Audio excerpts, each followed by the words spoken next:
So, nagluluto tayo ng carbonara. Ito yung pasta niya. Tapos, ito naman yung sauce niya.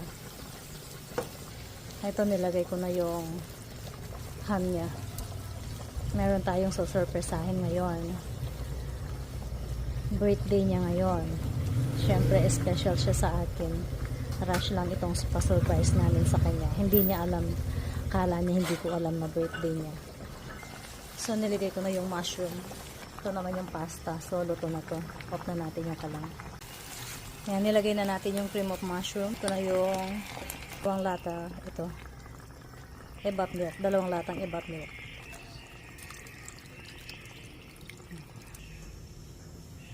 Para mas lalo siyang sumarap, lalagyan natin siya ng isang Nestle cream. Lagay ko na yung cheese. Lalagyan natin ng konting asin.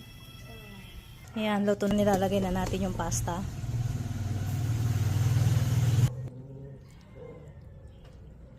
Ayan, nag-overflow yung lalagyan.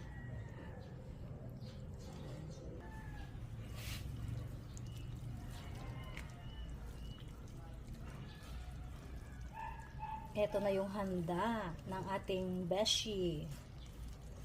Ang paborito niya. Ay, hindi pala. Paborito ng mga kids niya. Carbonara.